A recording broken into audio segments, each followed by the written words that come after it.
Sobat Donghua, pasti pada penasaran kan dengan keseruan BTTH Dunia Seribu Besar? Oke lah, tanpa berlama-lama lagi, yuk langsung masuk ke alur ceritanya. Di episode sebelumnya, Gunung Wuli yang mengalami kekacauan besar akibat kekuatan misterius yang mengusir semua murid keluar. Sementara Xiaoyan terjebak dalam pertarungan hidup mati melawan Xinyan di ruang api suci. Meski terdesak oleh kekuatan roh api suci tingkat tinggi, Xiaoyan bertahan hingga Xiaoyi muncul tepat waktu. Melalui penggabungan keduanya, Xiaoyan mencapai kekuatan setara Kaisar Dao Bintang 9 dan berbalik menguasai ruang api suci, menempatkan Xinyan di ambang kekalahan dan membuka jalan untuk merebut api suci sepenuhnya. Saat puluhan api suci di dalam ruang api suci menghantam Xinyan secara bersamaan, penderitaan yang tak terbayangkan langsung melanda tubuhnya. Aura api suci di dalam dirinya terkikis tanpa henti, seolah-olah ruang api suci itu sendiri sedang menelan kekuatannya sedikit demi sedikit. Xiaoyi segera menyadari betapa berbahayanya situasi ini. Kita harus menghabisinya sekarang, ujar Xiaoyi dengan suara berat. Xinyan terlalu berbahaya. Dengan kekuatan kita sekarang, kita hanya bisa menyamai Kaisar Dao Bintang 9. Itu pun cuma 1 menit. Waktu yang tersisa hampir habis. Tidak ada ruang untuk ragu. Xiaoyan sendiri tak pernah benar-benar memahami asal-usul teknik perasukan ini. Namun dia tahu satu hal, kemampuan ini hanya bisa dilakukan olehnya dan Xiaoyi. Bahkan para ahli puncak pun tidak memiliki metode seaneh ini. Tanpa menunda lagi, Xiaoyan langsung mengerahkan jurus terkuatnya, Penghancur Langit tingkat ke-7. 4 tebasan api dipadatkan menjadi 1. Dalam sekejap lautan api menyilaukan meledak dari tubuhnya dan langsung mengalir deras ke penggaris api abadi. Senjata itu berdengung keras, seolah-olah kesadaran spiritual di dalamnya benar-benar terbangun. Menghadapi wujud api hasil penyatuan Xiaoyan dan Xiaoyi, Xinyan akhirnya merasakan tekanan yang sesungguhnya. Dia menyadari kesalahannya. Dia telah meremehkan Xiaoyan. Baru beberapa hari menguasai api suci, namun Xiaoyan sudah mampu memanfaatkan ruang api suci dan kekuatan api suci dengan tingkat kemahiran yang menakutkan. Rasa takut mulai merayap di hatinya. Pergilah, kata Xiaoyan dingin. Penggaris api abadi melesat tanpa hambatan dan langsung menembus tubuh Xinyan. Darah menyembur dari mulut Xinyan. Namun yang membuat Xiaoyan mengernyit adalah ekspresi di wajahnya. Bukan keputusasaan, melainkan keterkejutan yang bercampur kegembiraan. Seketika, tubuh Xinyan mengeluarkan suara aneh. Cairan hitam berkilauan mulai merembes keluar, membuat kulit kepala Xiaoyan terasa kesemutan. Hahaha, tawa gila Xinyan menggema. Xiaoyan, kau tetap akan mati. Energi mengerikan yang berasal dari binatang kematian yang telah dia telan berkumpul di tangannya, lalu meledak tanpa kendali. Gelombang panas dan energi kematian menyapu seluruh ruang api suci. Xiaoyan segera menarik penggaris api abadi dan mengaktifkan jurus pertahanannya. Tubuh abadi. Pada saat ini cahaya emas menyelimuti tubuhnya. Aura keabadian yang dipancarkan kali ini jauh lebih kuat, cukup untuk menahan serangan mengamuk Xinyan. Dalam kegilaan, Xinyan memilih jalan terakhir, yaitu penghancuran diri. Sosoknya mulai memudar di tengah rentetan ledakan energi binatang kematian. Jika dibiarkan, serangan ini akan menyeret Xiaoyan kehancuran bersama dirinya. Namun Xiaoyan tetap tenang. Dengan kekuatan Kaisar Dao Bintang 9 yang sedang ia genggam, api Kaisar menyala di tangan kanannya. Api suci membara di tangan kirinya. Sepasang tangan raksasa emas terbentuk dan menghantam gumpalan energi kematian itu secara frontal. Hancurlah. Dalam hitungan nafas, energi yang terbentuk dari tak terhitung binatang kematian itu lenyap tanpa sisa. Dengan roh api Xiaoyi yang merasukinya, Xiaoyan kini memiliki kekuatan yang cukup untuk mendominasi seluruh pegunungan Luoling. Di ambang kehancuran total, Xinyan melepaskan serangan terakhir. Seberkas api kuning kecoklatan yang membawa sebagian asal api suci. Dia ingin mencuri asal api suci, gumam Xiaoyan. Namun sebelum Xiaoyan sempat bergerak, perubahan besar terjadi di dalam tubuhnya. Binatang api di lautan Doki terbangun, memancarkan aura buas yang menindas. Kristal api suci dipaksa keluar dan muncul di hadapan Xiaoyan. Kristal itu tiba-tiba membesar hingga ratusan meter, memancarkan cahaya yang mengguncang ruang. Jadi kau ingin mengambil kembali kekuatanmu sendiri. Xinyan telah salah perhitungan. Kristal api suci bukanlah kekuatan pasif. Dalam sekejap dia menelan kembali asal api suci yang telah tercemar dan direbut batu hati api. Cahaya meredup. Kristal api suci kembali ke ukuran semula dan perlahan mendarat di telapak tangan Xiaoyan. Seolah semuanya telah berakhir. Xiaoyan terdiam lama. Xinyan telah benar-benar musnah. Namun di saat yang sama, dia dapat merasakan bahwa api langit batu hati di dalam tubuhnya telah mengalami perubahan besar. Sebuah perubahan yang kelak akan membawa dampak yang jauh melampaui pertempuran hari ini. Benar-benar anak yang beruntung. Suara laki tua yang tersembunyi di dalam cincin terdengar pelan, penuh makna. Dia tidak melanjutkan penjelasan apapun, seolah hanya mengamati hasil akhir dari sebuah pertaruhan besar. Tak lama kemudian, aura di sekitar Xiaoyan berubah. Sosoknya berkelebat ringan, dan Xiaoyi pun muncul di sampingnya. Perasukan selama 1 menit telah berakhir. Apa yang sebenarnya terjadi? Tanya Xiaoyi. Xiaoyan menghela nafas. Tubuhnya masih terasa lemah akibat pertempuran barusan. Aku sendiri juga tidak yakin, tapi kemungkinan besar Seng Yanjing yang turun tangan dan menghabisi Xinyan.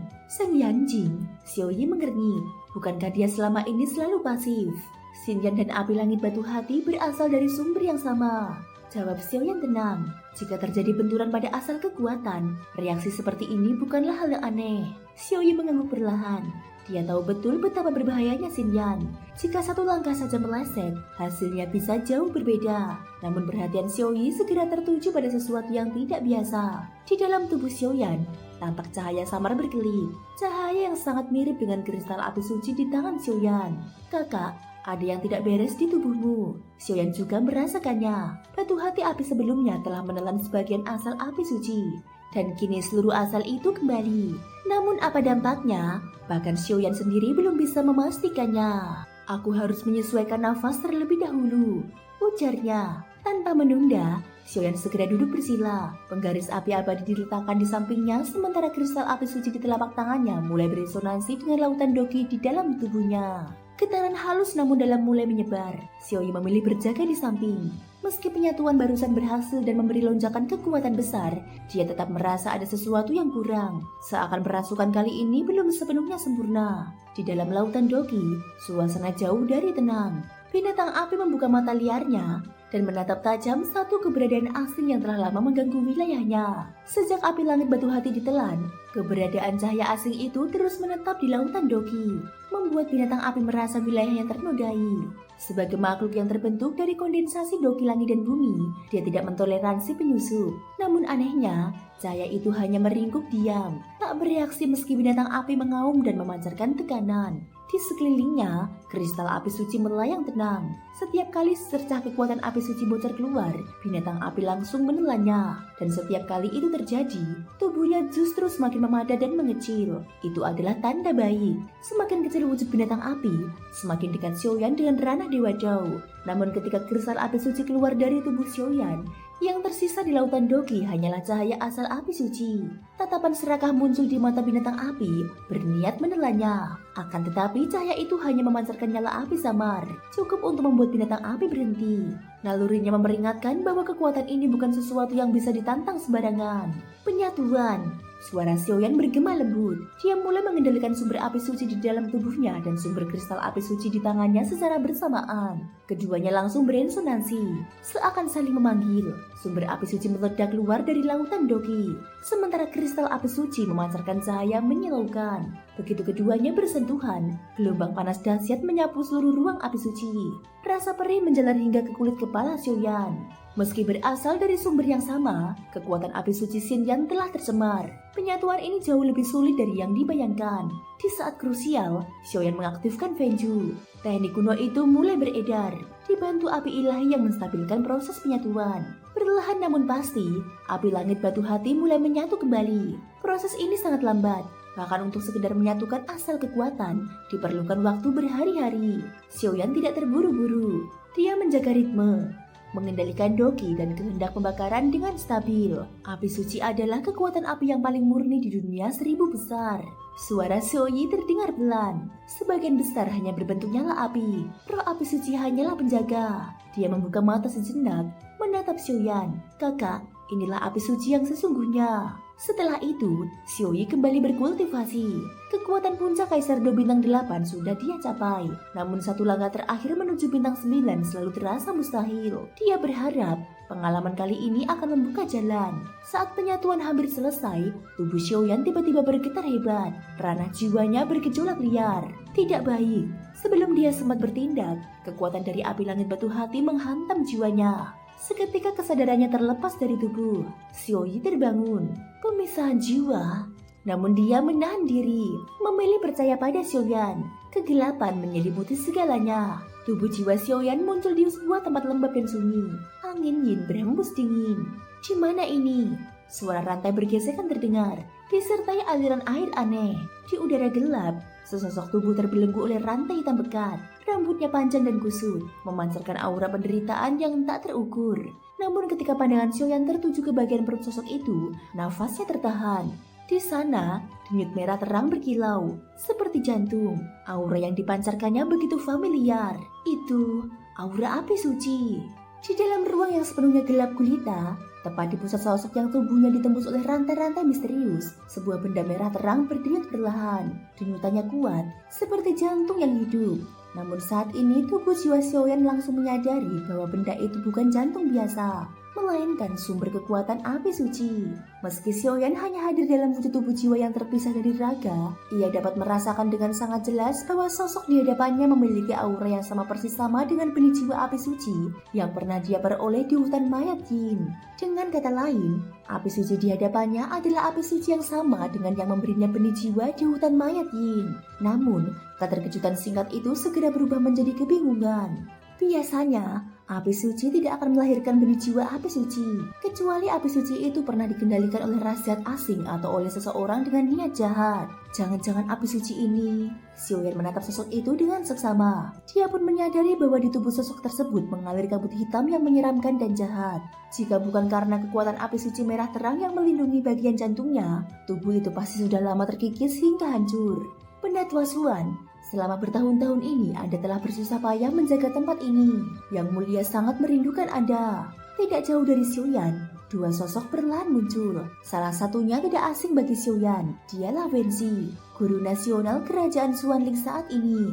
Wenxi menatap lelaki tua di hadapannya dengan penuh hormat. Lelaki tua itu berpenampilan sederhana, wajahnya dipenuhi jejak penderitaan masa lalu, membuat siapapun tahu bahwa dia telah melalui banyak cobaan hidup. Dia mengenakan pakaian polos, rambut dan berjanggut putih. Meski tampak biasa, dari sikap Wenxi saja sudah jelas bahwa status lelaki tua itu sangatlah tinggi. Bagaimana keadaan Raja Xuanling belakangan ini? Tanya lelaki tua itu perlahan. Yang mulia baru saja kembali dari kuil Medusa. Hanya saja, soal itu, Wenxi ragu-ragu. Lupakan saja, aku tak menyangka klan Medusa benar-benar memiliki garis keturunan ular penelan sejati. Bahkan berhasil mewarisi kekuatan leluhur mereka. Kalian harus lebih berhati-hati, ujar lelaki tua itu sambil menggeleng pelan. Baiklah, ayo kita masuk lebih dalam dan membicarakan hal lain. Lanjutnya sambil melangkah menuju bagian terdalam istana bawah tanah. Baiklah, Wenxi mengangguk dan segera pergi. Setelah Wenxi menghilang, lelaki tua itu menatap sosok yang terbelenggu oleh tak terhitung rantai misterius. Yanci, saat kami menaklukkan dua api suci milikmu, keluarga kerajaan Xuanling hampir mengerahkan seluruh kekuatan kami. Itu pun hanya cukup untuk menaklukkanmu. Adapun bunga itu, dia berhasil melarikan diri berkat perlindunganmu.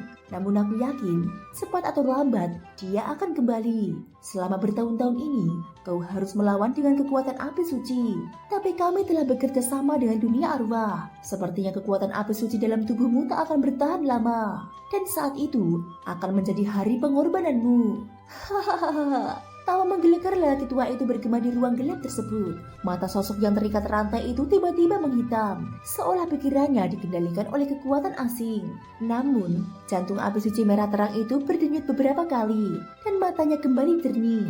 Dia menatap ke suatu titik di ruang hampa dan bergumam pelan. Jejak aroma Yo Ying Ying. Tatapan itu membuat seluruh tubuh Xiaoyan bergetar hebat. Kekuatan sosok ini tak terukur dan tak terbayangkan. Bahkan hanya dengan ditatap, Xiaoyan sudah kehilangan seluruh niat bertarung, kalah tanpa perlawanan. Siapa di sana? Berani-beraninya mengintip wilayah ini. Seketika, mata tajam lelaki tua itu menangkap keberadaan tubuh jiwa Xiaoyan. Diikuti teriakan yang menggetarkan ruang. Sial, aku ketahuan. Tanpa ragu, tubuh jiwa Xiaoyan langsung meledak menjadi kilatan cahaya dan berusaha kabur. Dia tahu betul jika tubuh jiwanya hancur, masa depannya dalam kultivasi akan hancur total. Bocah kecil, mati kau, berani mengintip wilayah abadi ini. Lelaki tua berambut putih itu bergerak seketika. Di telapak tangannya, kekuatan hidup dan mati hitam putih meledak, lalu menghantam ke arah pelarian Xiaoyan. Celaka, itu serangan seorang ahli Dosian. Xiaoyan tak punya sedikit pun peluang untuk melawan. Dalam sekejap, tekad nekat muncul di matanya. Dia bersiap menghancurkan tubuh jiwanya sendiri demi menyelamatkan sisa jiwa. Namun, 10 meter di depannya, api merah menyala tiba-tiba muncul. Api itu seperti roh api kecil, melindungi tubuh jiwa Xiaoyan dan menahan serangan Dosian tersebut secara langsung. Boom! Dua kekuatan bertabrakan, memicu gelombang kehancuran ruang yang mengerikan. Pergilah, cepat! Suara dingin bergema di hati Xiaoyan. Api merah itu pun meredup sedikit. Terima kasih senior. Xiaoyan langsung mengerti, api itu milik sosok yang terbelenggu rantai. Mengapa dia menolongnya? Xiaoyan tidak tahu. Begitu suara itu menghilang, tubuh Xiaoyan lenyap dari ruang tersebut dalam sekejap. Bajingan, Yanji. Lelaki tua Dosian meraung marah saat melihat Xiaoyan lolos. Hei, kalian ingin menguasai kekuatanku? Tidak akan semudah itu. Suara terputus-putus terdengar dari atas jantung api suci merah itu. Bocah dari pavilion Fengxiang tadi, aku merasakan gelombang yang familiar darinya. Kau tak akan bertahan lama. Urusan pavilion Fengxiang, lama maupun baru akan segera dimulai. Setelah berkata demikian, lelaki tua itu duduk bersila di plafon batu dan memejamkan mata. Pavilion Fengxiang, aku penasaran bagaimana keadaan Ventian sekarang. Suara itu pun menghilang, mata sosok terikat itu kembali redup, dan ruang tersebut perlahan kembali sunyi. Pada saat ini, Xin diperlihatkan di dalam ruang api suci Gunung Luoling. Xiaoyan tiba-tiba membuka mata dan memuntahkan seteguk darah dan nafasnya tersengal. Jika bukan karena pertolongan sosok misterius tadi, dia pasti sudah terpaksa menggunakan langkah terakhir dengan harga yang sangat mahal. Kakak Xiao, kau tidak apa-apa? Tanya Xiaoyi dengan cemas. Aku baik-baik saja. Tadi aku baru saja menyatu dengan api langit jantung api yang asli, jadi sempat sulit dikendalikan. Jawab Xiaoyan sambil tersenyum. Dia memilih tidak mengatakan kebenaran agar Xiaoyi tidak khawatir. Syukurlah, ucap Xiaoyi lega. Karena sekarang aku sudah memiliki api suci versi lengkap, sepertinya sudah waktunya melihat perubahan Fengju. Apalagi sebelumnya ada bajingan bernama Xinyan itu. Aku khawatir api suci belum sepenuhnya mendorong evolusi Fengju. Xiaoyan tersenyum tipis. Dia menatap api suci kuning kecoklatan yang menyilaukan di telapak tangannya. Di kedalaman tubuhnya, Fengju bergetar lembut memancarkan aura yang membuat hati berdebar. Thank you guys sudah mendengarkan ceritaku di episode kali ini sampai akhir. Ikutin terus kelanjutan episode berikutnya ya. Terima kasih buat kalian semua yang udah subscribe, like, dan komennya. Semoga hari kalian menyenangkan. Sampai jumpa dan bye-bye.